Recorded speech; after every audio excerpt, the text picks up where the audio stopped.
Well, most secularists would reject that, because we certainly think, most of us, I guess, that we can live a moral life and have moral principles without being anchored in the religious dimension.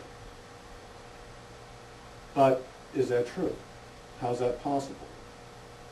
And the burden is on us, isn't it, to show that that is possible, that we can actually articulate moral principles and show how they relate to public policy, if we're going to say that we need to look at secular arguments and secular considerations in formulating public policy. And that's what I try to do in my book. Bioethics in particular, and by bioethics I mean essentially those ethical and legal controversies arising out of the practice of medicine, developments in biomedical research, applications of biomedical technology.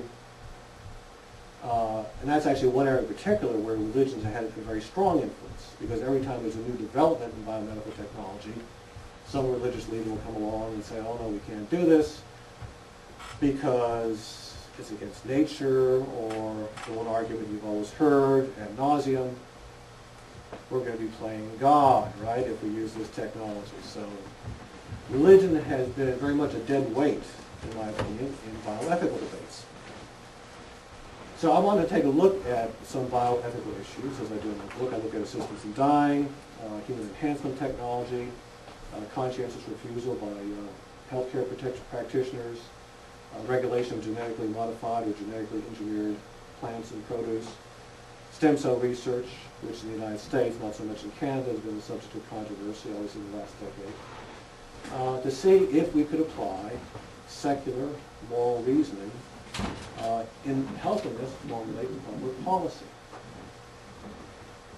Well, can we do that? Is it possible? Well, let me start by asking a question. Did you guys think I was going to show up here tonight? Yes? This gentleman's nodding his head yes. Why is that? Why do you think I was going to show up? There's a pretty strong precedent when organizations such as CFI publish and advertise a public speaker on a particular topic.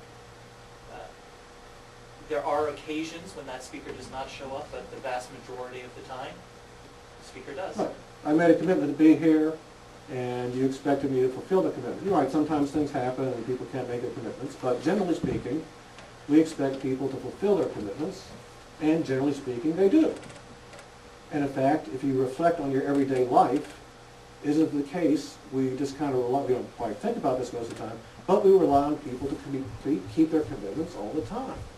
You wake up in the morning, whether you get news from the internet or the TV or the newspaper, you expect that there's some journalist somewhere keeping his commitment to write a story, prepare the news. So you wake up in the morning, you see the news. You might take the bus or the subway to work. You expect the bus and the subway to be there because you expect at least most of the drivers have shown up and made a commitment to keep their job. You go to your place of work. You expect most of your colleagues to be there most of the time because they made a commitment to show up for work. And if you run a business, you expect your clients to pay their bills. Again, most of the time because they made a commitment to do so. In fact, we couldn't operate on a daily basis unless people kept their commitments. And it's kind of the background there. Again, it happens so often we don't even think about it. So I think it's fair to say that we expect people to keep their commitments, and in fact they do keep their commitments most of the time. And I think we can actually go a step further and say that there's a consensus that people should keep their commitments.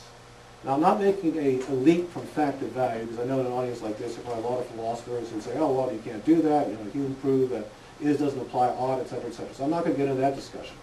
All I'm saying is that, as a factual matter, there's a consensus that people should, in general, keep their commitments.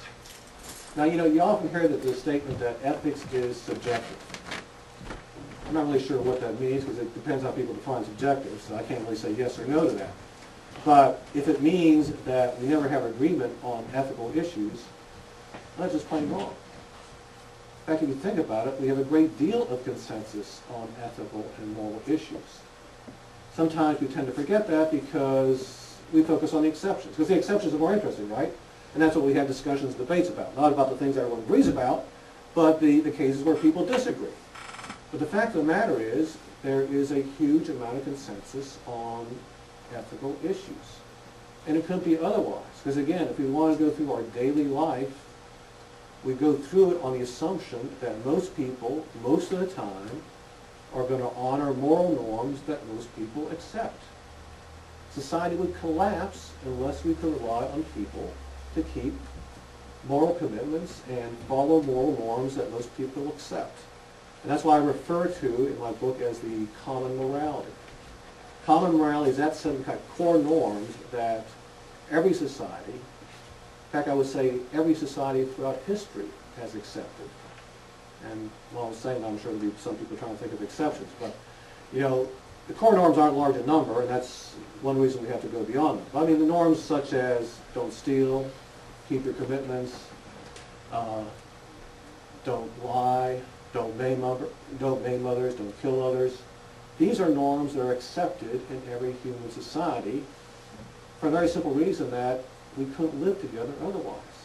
Now that doesn't mean, of course, that those norms are always followed or that we always follow those norms. I mean, we're often tempted to violate those norms for our own self-interest, and sometimes we give in to that temptation, but most of those times those norms are accepted. So we have kind of a bedrock of core moral norms that we accept. I could go to the next slide now. So when we're reasoning about bioethics policy, I would say we begin with the norms of the common morality. Now that may not seem like a lot because, as I said, there may be, 6, 7, 8 kind of core norms that people everywhere accept. And you might say, well, how can you build a policy about stem cell research or assistance in dying from those norms? Well, first of all, I think you can go beyond that because it's not just the norms themselves that are commonly accepted, but the way we interpret and apply the norms, including when the norms are in conflict. And norms can be in conflict. I think that's one big difference between, say, secular morality and religious morality. You often hear religious people talk about, oh, norms are absolute, right? There's no exception, you know. You can never lie to anyone. Well, you know, if you think about that, that's not the case, because sometimes if there's a question if you have to lie to save someone's life, what are you going to do? You're going to lie, right, to save someone's life. And because we have conflicts on our norms, and generally speaking, if we think about it, there's a great deal of consensus about how to interpret and apply the norms, not just the norms themselves, including cases when the norms are in conflict. And I'll just give you a very simple example to illustrate that. As by the way, sometimes I'll refer to norms as prima facie norms, meaning that they're norms, all other things being equal, so they establish a prima facie commitment to follow the norm, but if there's a conflicting norm, we have to kind of weigh and balance and evaluate the norms and decide what to do. So let's just take a very simple example. Let's say you're driving on an isolated back road, going somewhere to meet someone for dinner. And while you're driving down the road, you notice there's a car smashed up against the side of a tree. And it looks like there might be someone trapped inside. It's an isolated road, and that's an important part of the example. That means that there may not be anyone else coming by. So if you don't stop, maybe no one else will even notice the accident. So let's assume you can stop, safely, no great threat to you. It's raining a little bit outside, but other than that, doesn't seem to be a problem if you stop. Does anyone think you don't have a prima facie obligation to stop and see if there's a person there that might need some sort of help? I would say most of us would agree, yeah, we should do that much at least, right? Because I've said that there's not going to be any harm to you as far as we can tell. So you stop, you go to the car, in fact, you see that there is someone trapped inside. You happen to have a cell phone with you. Is there any great dilemma here about what you should do? Aren't you going to use a cell phone to call emergency services as opposed to doing something else like maybe giving a book to the person to read? That probably won't help them. Now, if the book is featured bioethics, that's a closer call. So, I mean, in most situations, you have to assume that you're going to call emergency services, right? Everyone will think that. And let's say you happen to notice there's someone else standing, a bystander, just look at you, and that person has trouble unfurling their umbrella. What do you do first? Call emergency services or go help the person with the umbrella?